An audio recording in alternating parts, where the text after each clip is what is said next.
Hi everybody, welcome to or back to my channel. I am so excited to be filming outside in my garden space once again, and today I'm going to take you on a March garden tour, and I'm going to show you what the space looks like as we head into the 2023 gardening season.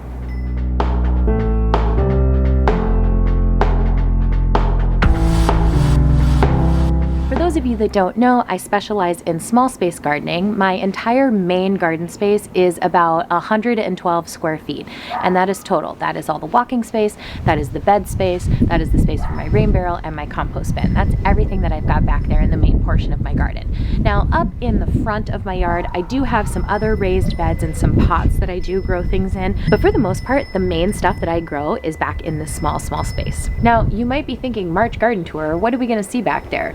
I watched your seed starting chart video and you said you couldn't plant things outside until Mother's Day. And that's true, but I did plant garlic in the fall, which is starting to pop up, and I do kind of want to talk about the plans that I have for a spring garden. I think when people think about gardening, they tend to think about it as something that can only happen in the warmer months and in the summertime, but gardening truly is a year-round thing. There's always something going on in the garden, even if it's going on underneath the soil. So with that being said, let's head on back into the garden. So the first thing that I want to show you is right here, and this is my garlic. This is so super exciting. Garlic is planted in the fall for a summer harvest. So usually I plant my garlic in the bed behind me. So you can see in the bed behind me, there's not much going on back there. I've got my tomato cages, I've got my compost bin, I've got my rain barrel, but that bed is going to be dedicated solely to summer plants. So nothing's really happening over there, but usually I have my tomatoes over there, but I've been having some problems with my tomatoes in that space, and so I think I'm going to move them into this bed this year, which is why I also opted to move my garlic over here. Garlic and tomatoes grow super well together. They're great companion plants, and so because I'm moving my tomatoes, I decided also to move my garlic. Okay, so in this bed here, I've got 3 different types of garlic. The first 2 rows are German red garlic. The second 2 rows are purple glazer, and both of these are a hardneck garlic variety. I love growing hardneck garlic because you get the added benefit of being able to harvest the scapes earlier in the summer. So we'll always be growing hardneck garlic in my garden for that reason. This row of bigger garlics, this is elephant garlic. Now, elephant garlic is a little bit of a misnomer because it's more closely related to like onions and like the leek family, but it still does have a garlic flavor. It's just a lot more mild, and the cloves are really, really big when you harvest them. I'm sorry, not the cloves. The bulbs are pretty big when you harvest them. Usually have like 3 or 4 cloves in each bulb, but they're like, you know, giant. They do not produce a scape, so they will just be harvested around the same time. These will be ready around mid-July. And then I've got 2 rows here of extra garlic cloves from my garden from last year, which were also the German red and the purple glazer variety. And I stuffed them in there really super close so that I could harvest them with the specific purpose of harvesting them in the spring as green garlic. Green garlic is one of the first things that you can harvest in your garden, along with things like chives or chive blossoms. This is what green garlic looks like. So as you can see here, let me bring the bulb in. As you can see here, this part is a little bit more bulbous. This has already started to kind of form out into what would be a full garlic bulb. But since we're harvesting it early, it looks like this. The whole thing is edible. Okay, so from the root all the way up here, all the way up to the tips of the leaves. The whole thing is edible. It has a really mild garlic taste, and you can use this anywhere that you use garlic or scallion. So I love green garlic. Definitely always plan on planting a couple of cloves specifically for that purpose to be harvested early. So once those are harvested, the garlic will be in about half of this bed. Tomatoes will go in the back. I haven't quite decided what's going to go into this half yet. I might put some root veggies there, but I might also put my herbs there. So I don't know, I'm still in the planning stages, but at any rate, something will go there. But this will definitely be mostly garlic and tomatoes in this bed. Okay, so moving on up, this is my onion pot. I make a dried onion mix that I use all year round for seasoning, basically just about anything. Mostly use it as a seasoning for roasted vegetables, but can also use it for salad dressings and things like that. So anyway, this is the pot that I dedicate to growing all of the ingredients for that in. And so what that is I will usually have some scallions or bunching onions up here, and then I've got some onion chives here, and I've got garlic chives back here. I have successfully overwintered some scallions and bunching of onions in the past. I was not successful with that this year, but I did just throw down some seeds. So hopefully we'll get some seeds and some onion seedlings growing here in the next couple of weeks. The onion chives do have some growth popping up here. I see some greenery, so that's great news. You cannot kill onion chives, I swear.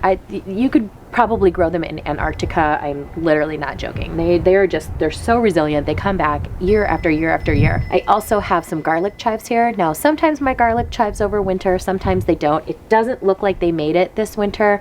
I'm not seeing any signs of green, but it is still early in the spring, so I'm not totally giving up hope yet. But I also have seeds for garlic chives, so if I have to throw a couple of those down to kind of help it along, I'll probably do that in the next couple of days as well. And before we move up to the front, I just want to give you a quick overview of what the garden looks like currently right now at the beginning of the season. Okay, so we're under here in the patio space, and sometime this weekend I'll probably get this wine barrel moved to a better location than underneath our fire pit here.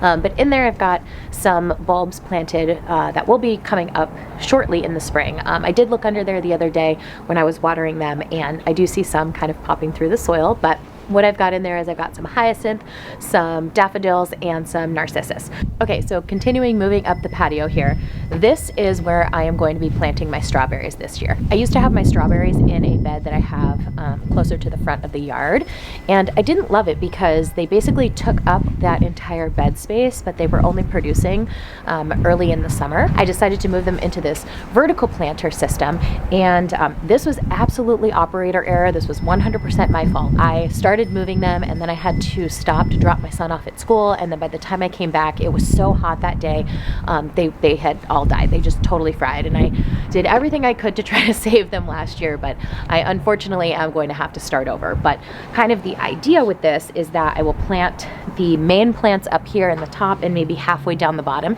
and then when they're putting out their runners, I can just go ahead and propagate them into these places on the side. Now, these planters I got at the Dollar Tree. They're super hot. They're in store right now.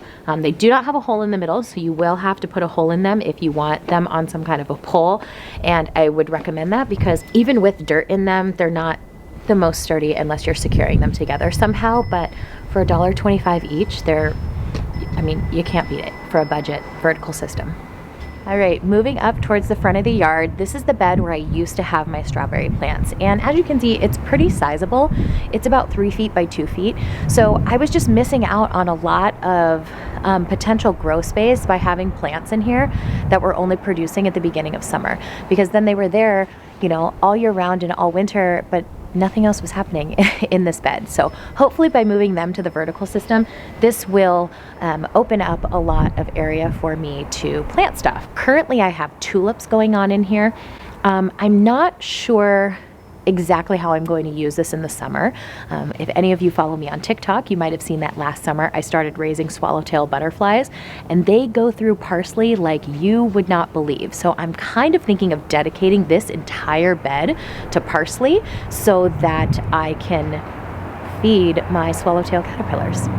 So moving on from the tulip bed slash potential parsley bed, we've got my how much can I grow in a 10-gallon grow bag challenge. So that video is not up on my channel yet. It will probably go up about 2 weeks after I post this video. I don't want to take up too much time talking about this since there will be an entire video dedicated on my channel to it, but basically kind of the idea behind it is I run into a lot of people that say, I wish I could start a garden, but I just don't have the space. And I think that there's this idea that you need a lot of in-ground space in order to grow your own food. And so what I want to do is I want to see how many different types of ththings I can grow in this small 10-gallon grow bag, just to prove that if you have about 14-15 inches of space and maybe some vertical space, I just want to show you all of the like cool, wonderful things that you can grow. Okay, so swinging over here by the stairs, this garden bed is probably the area of my yard that I am the most excited about. So I got this bed last year for my birthday, which is in mid-May. So I didn't have it up and running until like the end of May, beginning of June. But a couple of weeks ago, I posted on my channel a seed starting chart video, which allows you to calculate kind of when you need to start your seeds in order to get the most out of your garden space. I can link that up above and down below, but I'm really going to be putting that chart to the test with this garden bed. So kind of my idea is that I want this to be a true spring, summer, fall, and even overwinter if I can handle it, garden bed. So right now what I've got going on in the back, I've got a row of snap peas. And the plan for this is I'm going to be putting some scallions up here and then a couple of my cold weather greens such as arugula and spinach and some lettuces. I might get some bok choy in there as well, and then also, of course, radishes. The goal is to have everything that's in this bed kind of come to maturity and be able to be harvested by mid-May when I am pulling them out and I am using this as my pepper bed. This is where I will plant most of my peppers for the summer. Well, thank you so much for watching. It really means a lot to be able to share my garden space with you. I will link my 2022 garden tours down below if you want to see all of the things that I grew in my space last year. And as always, I will see you in another couple of weeks for more gardening content. Thanks a lot. Bye.